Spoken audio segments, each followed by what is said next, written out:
পনির তো আপনারা অনেক রকমভাবেই খেয়েছেন। হঠাৎ করে যদি বাড়িতে অতিথি চলে আসে, তার জন্য চটজলদি একটি রেসিপি আপনাদের সাথে শেয়ার করব। হাতের কাছে শুধু পনির থাকলেই হবে, বাকি যে সামগ্রী প্রায় টুকটাক সব বাড়িতেই থাকে। তাই সেইগুলো দিয়ে কি বানাচ্ছি সেটাই আজকে আপনাদের সাথে শেয়ার করে নেব। এখানে নিয়ে নিয়েছি পেঁয়াজ, টমেটো, আর আছে আদা, রসুন, কাঁচা লঙ্কা। তিনটেই এখানে গ্রেট করে নিয়েছি, একদম ফাইন পেস্ট নয়, গ্রেট করে নিয়েছি। চপ করার কোনো ঝামেলা নেই। চপ করার মধ্যে এখানে আছে শুধু ধনেপাতার ডাঁটিটা আলাদা করে নিয়েছি, ধনেপাতা আছে ক্যাপসিকাম। হয়ে গেল আমাদের কাঁচা ইনগ্রিডিয়েন্টস। এবার নিলাম পনিরটাও গ্রেট করে নিচ্ছি। পুরো গ্রেট করা হয়ে গেছে। এবারে কড়াতে দিয়ে দেবো একটা বড় এলাচ, দুটো ছোট এলাচ, 7-8টা লবঙ্গ, 1 চামচ ধনে, 1 চামচ জিরে, পরিমাণ মতো লবণ আর কসুরি মেথি। এটা একটু ড্রাই রোস্ট করে নিয়ে গুঁড়ো করে নেব।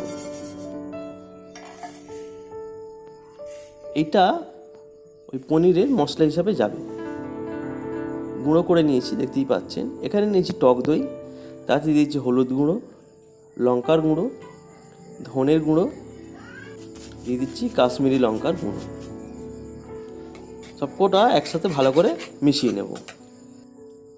তৈরি হয়ে গেল মশলার পেস্ট। এবারে কড়াইতে তেল দিয়ে দিতে হবে। প্রথমে পেঁয়াজটা দিয়ে একটু বাদামি করে ভেজে নিতে হবে। ভাজা হয়ে গেলে তাতে দিয়ে দেবো আদা, রসুন, কাঁচা লঙ্কা যেটা গ্রেট করা ছিল সেইটা এতে দিয়ে দেবো। দিয়ে এটাও এর সাথে কষিয়ে নেব একটু।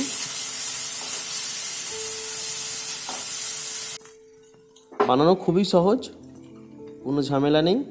এবারে দিয়ে দেবো যে টক দইয়ের যে মিশ্রণ যেটা ছিল সেই মশলার মিক্সচারটা এতে দিয়ে দিচ্ছি। দিয়ে ভালো করে এর সাথে কষিয়ে নিতে হবে।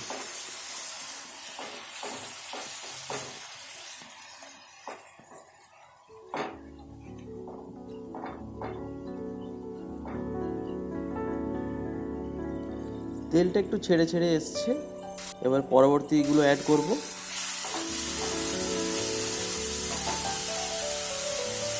প্রথমেই দিয়ে দেবো ধনেপাতার যে ডাঁটি অংশটা কুচিয়ে রাখা ছিল সেই ডাঁটি অংশটা দেবো, কারণ ধনেপাতার ফ্লেভারটা বেশি থাকে এই ডাঁটির মধ্যে। আর সাথে দিয়ে দেবো কুচিয়ে রাখা ক্যাপসিকাম। সব কিছু ভালো করে মিশিয়ে নেব।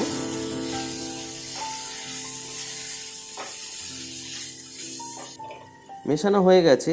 এবারে দিয়ে দেবো যে গুঁড়ো মশলার যেটা মিশ্রণটা তৈরি করা ছিল সেইটা এতে দিয়ে দেব। এলাচ, ধনে, জিরে যে মশলাটা গুঁড়িয়ে রাখা ছিল সেই মশলাটাই অ্যাড করে দিলাম। এবার একটু তেল ছেড়ে এসছে। এবারে দিয়ে দেবো টমেটোটা, তাই বেটে রাখা টমেটোটা এবারে দিয়ে দিচ্ছি। দিয়ে আবারও ভালো করে কষিয়ে নেব। বেশ ভালো করে কষানো হয়ে গেছে। এবার এতে অ্যাড করব জল। জলটা খুব বেশি অ্যাড করবেন না, কারণ এটা খুব বেশি পাতলা হয় না, একটু গাঢ় গাঢ় থাকে, তাই জলটা বুঝে শুনে আপনারা অ্যাড করবেন। একটু ঢাকা দিয়ে রাখবো। 2 মিনিট ঢাকা দিয়ে রাখার পর দেখতেই পাচ্ছেন তেল ছেড়ে ওপরে উঠে এসেছে। মশলা আমাদের কষানো একদম রেডি। কি সুন্দর কালার হয়েছে দেখতেই পাচ্ছেন।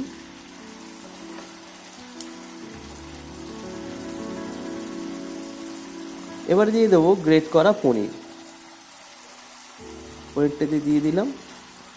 দিয়ে সব কিছু একসাথে ভালো করে মিশিয়ে দেব। রান্না প্রায় শেষের দিকে হয়েই এসেছে, খুব তাড়াতাড়ি হয়। ভালো করে মেশানো হয়ে গেছে। আবার একটু ঢাকা দিয়ে দেব। মিডিয়াম ফ্লেমে একটু ঢাকা দিয়ে রাখলেই তেলটা আবার ছেড়ে বেরিয়ে আসবে। দেখতেই পাচ্ছেন তেল ছেড়ে এসেছে।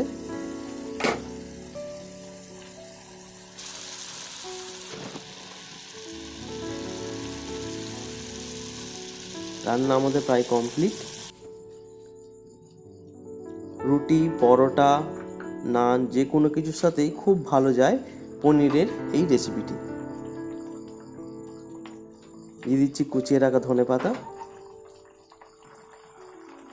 আর দিয়ে দিচ্ছি বাটার। ব্যাস, বাটারটা মিশিয়ে দেব। তৈরি হয়ে গেল আমাদের অমৃতসরি পনির ভুর্জি।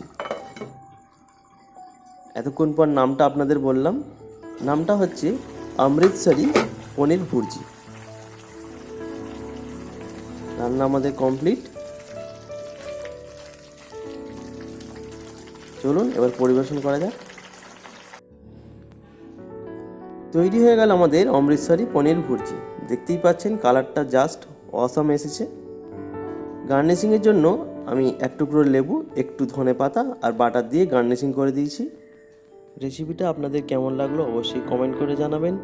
লাইক করবেন, শেয়ার করবেন এবং সাবস্ক্রাইব করতে অবশ্যই ভুলবেন না। তাই ভালো থাকবেন, সুস্থ থাকবেন। ধন্যবাদ।